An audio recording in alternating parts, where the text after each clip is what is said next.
Before the Beatles, before Led Zeppelin, before rock became an art form, there was the birth. The 1950s didn't just create rock and roll, they created a cultural earthquake that's still shaking the world today.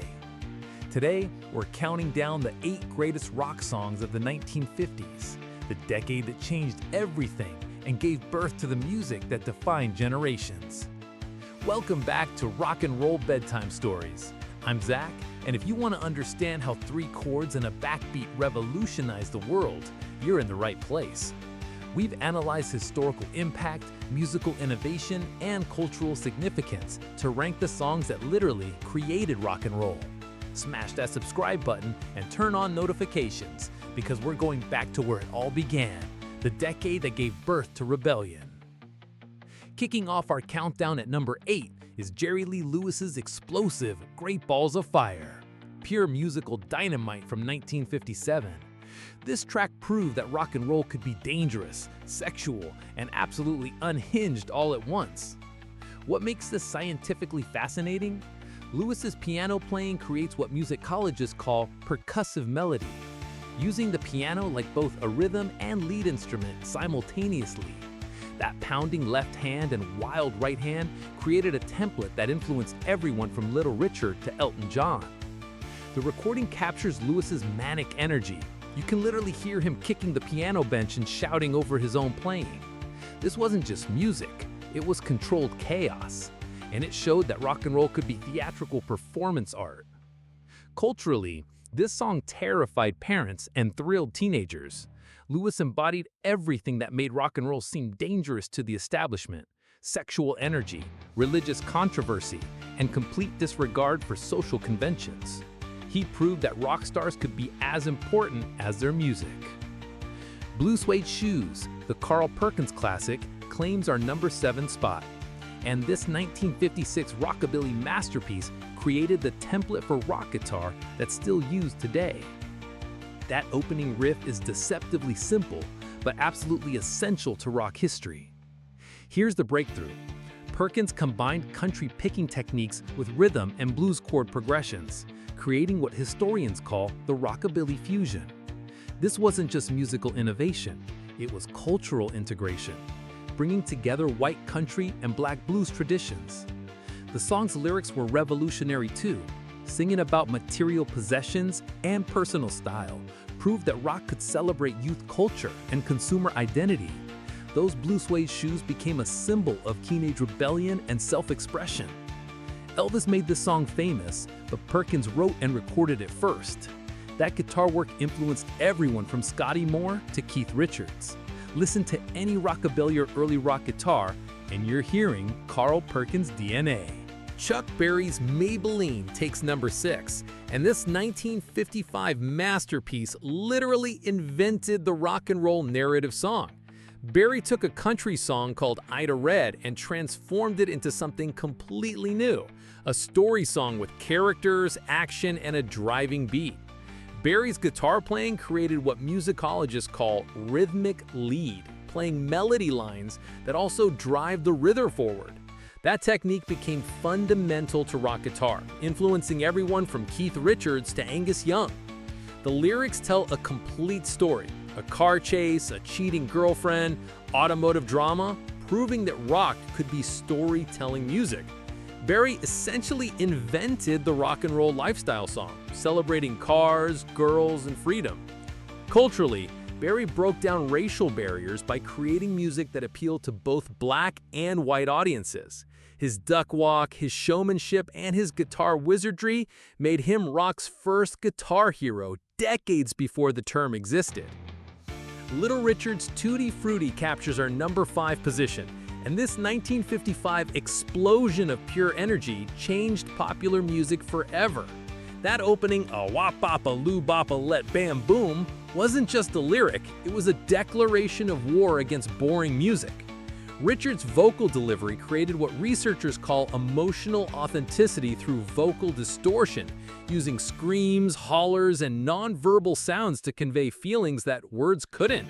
This became fundamental to rock vocals. The piano playing is absolutely revolutionary. combining gospel church techniques with boogie-woogie rhythms and pure manic energy. Richard literally invented the rock piano style that Jerry Lee Lewis would later perfect. This song proved that rock and roll could be about pure joy and celebration. While other music was polite and restrained, rock and roll Little Richard was explosive and unapologetic. He showed that rock could be spiritual, sexual, and ecstatic. Bill Haley's Rock Around the Clock takes our number 4 spot, and this 1954 track has a legitimate claim to being the first true rock and roll hit.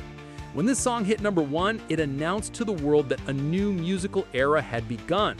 What makes it historically significant? Haley took a swing band arrangement and added a driving backbeat, creating what musicologists call amplified swing, the bridge between big band music and rock and roll.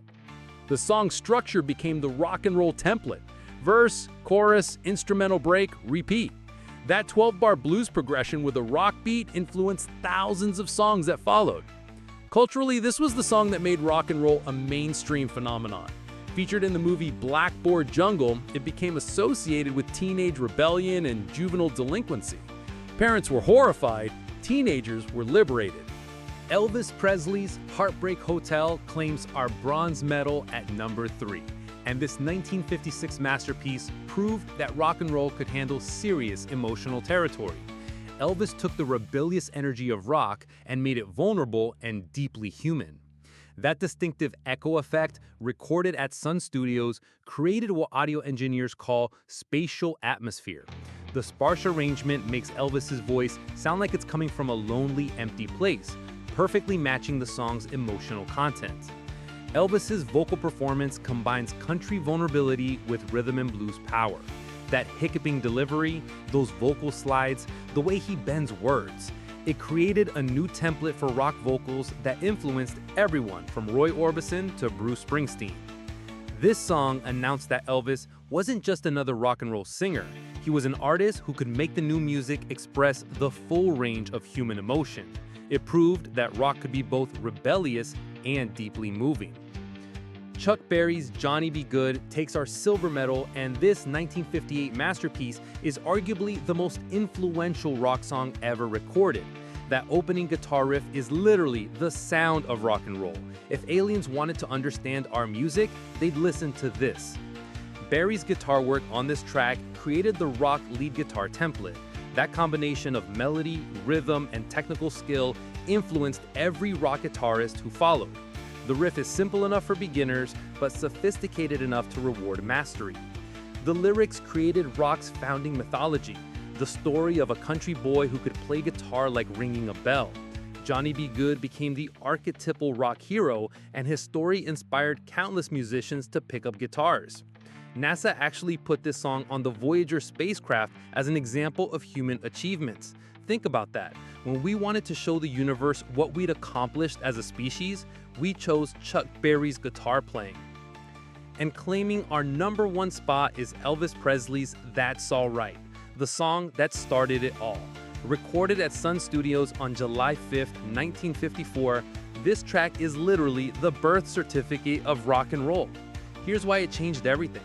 Elvis took Arthur Crudup's blues song and sped it up, added country elements, and delivered it with a vocal style that had never been heard before.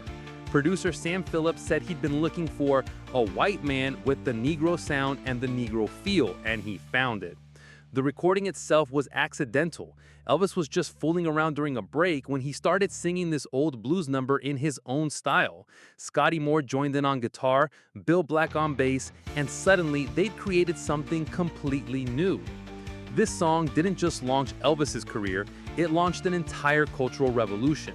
Rock and roll began in this moment in this small Memphis studio with this perfect fusion of country and blues that created something the world had never heard before. Everything else, the Beatles, Led Zeppelin, hip-hop, electronic music, it all traces back to this moment when Elvis sang That's All Right. These 8 songs didn't just create a new musical genre, they created a new way of being young in America. From Elvis's vulnerability to Chuck Berry's storytelling to Little Richard's pure joy, each track proved that popular music could be rebellious, artistic, and transformative all at once. The 1950s were rock's big bang, the moment when rhythm and blues met country music and created something that would change the world. These songs are the original blueprints, the DNA that every rock song since has carried in its musical genetic code. What do you think? Did we capture the revolutionary spirit of the 1950s rock, or is there a founding father we missed? Drop your thoughts in the comments below, and if you love this journey to rock's origins, make sure to subscribe and hit that notification bell. Thanks for watching, and remember, every time you hear a power chord, every time you see a guitar solo, every time rock music makes you feel alive, you're experiencing the legacy of these 8 revolutionary songs from the decade that changed everything.